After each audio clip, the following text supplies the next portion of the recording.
Hey everyone, welcome back with Bean O'Mac. Today is the next episode of AKI Evolution. This time we're going to look at the single player campaign modes in the AKI series and how they evolved and grew in scope over time. Without further ado, let's get started. Like usual, WCW vs NWO World Tour and its Japanese sister title, and it is a girl, Virtual Pro Wrestling 64, share very similar modes. In WCW vs NWO World Tour, we have League Challenge. You select from the 4 promotions and then choose which belt in the selected promotion you'd like to challenge for. In World Championship Wrestling and Dead or Alive Wrestling, you have 3 options each: the Heavyweight, Tag Team, and Cruiserweight titles. In the New World Order and Independent Union, you have 2 options: the Singles Championship, which allows all weight classes to compete, and the Tag Team. When selected, you choose any wrestler and take on all challengers in the specific league. It's like an arcade ladder in which you face one opponent after another until you challenge for the title. Each league has a champion that you will unlock upon defeating them. For WCW, you unlock Diamond Dallas Page. Macho Man Randy Savage is the unlockable for the NWO belt. For the Dead or Alive promotion, you unlock Wrath. And finally, for the Independent Union, you unlock Glacier. There is also an extra unlockable stable. It has 2 titles, one being the Super Heavyweight and the other being the Super Cruiser. You need to win these championships to unlock these belts. Then, once you complete them, you unlock Bruiser Joe, who is Muhammad Ali, and the Black Widow is the boss for the Cruiserweight Division title, who is really Manami Toyota. The final 2 paths are very long as you face almost all wrestlers in those paths. Virtual Pro Wrestling 64 is very similar. League Challenge has been renamed to Champion Road. This time you have 6 different organizations to choose from, each with unique championships and rule sets. There's WCW again with the WCW World Heavyweight Championship. Neo Strong Wrestling has the most with the Grand Prix Heavyweight, Tag Team, and Cruiserweight paths. Empire Wrestling has a Triple Crown and the strongest Tag Team belt. Wrestle of Universe is an MMA-based promotion that features the King of Universe tournament. Dead or Alive Wrestling returns with the Knuckle Blast Heavyweight and Tag Team titles. And finally, the Independent Wrestling League has a Junior Heavyweight class singles and tag team championships. Lots of variety in this title compared to World Tour in the promotion styles, weight classes, tournament types, wrestlers, and rule sets. Each individual championship this time unlocks a new wrestler instead of just one per promotion. Champion Road is a much better version of World Tour's League Challenge, with so much more added and truly is bigger than just an arcade-style ladder playthrough. It's honestly, in my personal opinion, in the talks for being the best single-player campaign in the series. What do you guys think? Comment down below. Moving on to WCW NWO Revenge, we have Championship Mode. This time, we return to a similar style that was in World Tour. You choose from one of 3 belts from the beginning. All of them are World Championship Wrestling exclusives with no other promotions in the game. There's the US Heavyweight, Tag Team, and Cruiserweight. Then, if you complete the US Heavy, you unlock a shot at the World Heavyweight Championship circuit. Besting the Cruiserweight Champion unlocks the Television Championship, also making the total amount of belts to compete for 5. Completing each belt for the first time once again unlocks a new wrestler. Roddy Piper for the World, Kurt Hennig for the US. You unlock Meng and the Barbarian upon winning the tag belts. Then for the Cruiserweight, you unlock none other than Billy Kidman. And finally, the TV path nets you Chris Kanyon. All belts feature unique challengers as well as a high score system. For this high score system, you face 8 contenders for the title and then take on the champion for the final bout. After all is said and done, you cash in with all your individual match scores adding up to an overall score that, if high enough, you will end up on the title's high score page. Revenge is the first game that allows you to play as the actual champion after completing a path. So if you want to defend your title against 9 hungry challengers to try and gain a higher score, you can. Still pretty simple, but the high score system adds plenty of replayability that the previous titles didn't have.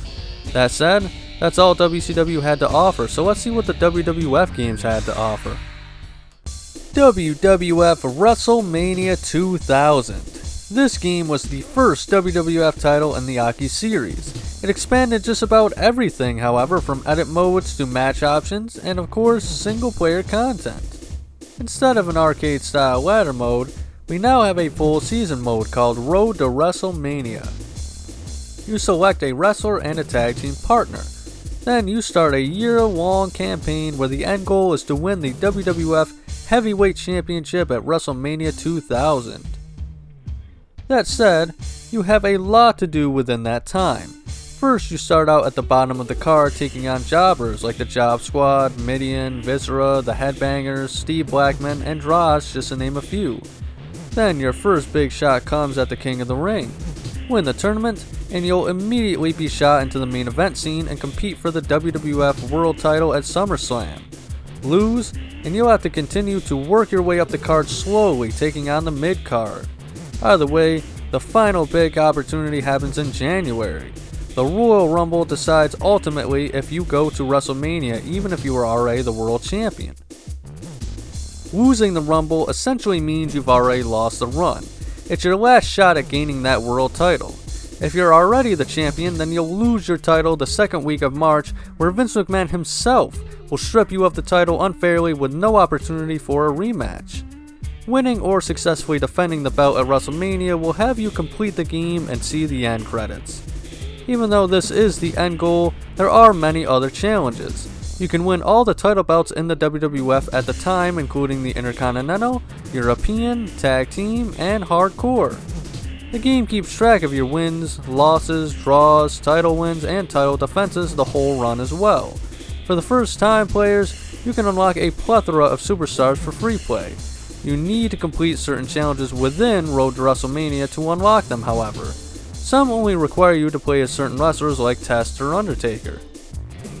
Eventually, their managers Stephanie McMahon and Paul Bearer will show up out of nowhere and be unlocked. The others are more challenging, however. For Cactus Jack, you need to win the Hardcore belt and defend it 3 times. Then he'll show up to challenge you for the belt. For his alter ego Dude Love, win the King of the Ring and then win the world title at SummerSlam. The commentary team of Jim Ross and Jerry the King Lawler show up at WrestleMania regardless of your status. Finally, the ultimate hidden superstar is HBK Shawn Michaels. You need to win the Royal Rumble, then win the title at WrestleMania 2000, and he'll appear as one final obstacle in your path. You don't need to win these matches to unlock them, you just need to see their initial cutscenes. The unlockable wrestlers are possibly the only cutscenes you'll see. There are others, but most of the time the game doesn't feature cutscenes. If you lose enough tag matches, you'll break up with your partner, or if someone decides to interfere, you'll have a cutscene next week where you'll confront them before the match. Like I said though, these are usually pretty rare, and even though there are a few variations of the cutscenes, they're pretty much all the same. Virtual Pro Wrestling 2 is the Japanese exclusive counterpart to WrestleMania 2000. Because of this, it features a similar campaign to its American counterpart. You select a wrestler and then a partner and go on tour to various stadiums throughout the year. The goal once again is to win the main prize, which in this game is the All Japan Triple Crown Championship. You compete in multiple tournaments and even a battle royal. Just like in WrestleMania 2000, you can complete certain tasks and play as specific wrestlers to unlock more, but there are no cutscenes in this game's story mode. It's for the hardcore wrestling fans, so the game enchants you with its gameplay alone. Nothing really too new though, so let's move on to the final game. WWF No Mercy. This game features what many consider to be the greatest campaign in wrestling game history. Championship mode returns once again, but with a new spin. Storylines. You choose from one of 7 WWF titles and then go on a trip to end up as the champion of your chosen title. The difficulty depends on the title chosen. Each path has different stories and a number of paths. The women's is the easiest with 5 chapters per playthrough, then 6 for the light heavyweight, 8 for both the hardcore and European, 9 for the intercontinental, and 10 for the World Wrestling Federation heavyweight and tag team titles. Depending on whether you win or lose changes the trajectory of the story. By the end though, you must win to finish the story. After winning a belt, you can unlock the defending storylines as well, making the game twice as big now. Depending on the story, you get a wide variety of match types available as well. Lots of these stories are based off of storylines around the time, like the McMahon-Austin rivalry, 24/7 hardcore title rule, and WrestleMania 2000 main event. Like always, you can unlock various wrestlers, but the real way to unlock them is from the secondary single-player mode, Survival. Survival is a 100-man gauntlet battle royal. You earn money for No Mercy's in-game shop by eliminating as many foes as possible through pinfall, submission, TKO, and ring out. Along the way, various hidden wrestlers will show up, and if you personally eliminate them, you will unlock them in free play. Some superstars are exclusively accessed in Survival, like Mae Young, Pat Patterson, and Jerry Lawler. The higher you go, the greater the rewards. As you can see, the evolution of single-player modes is great. We went from basic one-on-one arcade ladder style modes to branching storylines with full cutscenes and even a bonus mode. Tell me your favorite AKI mode down below, and if you enjoyed this video, please consider giving me a like. Subscribe to me, Being a Mac, if you're feeling it, but above all else though, please remember to have a nice day.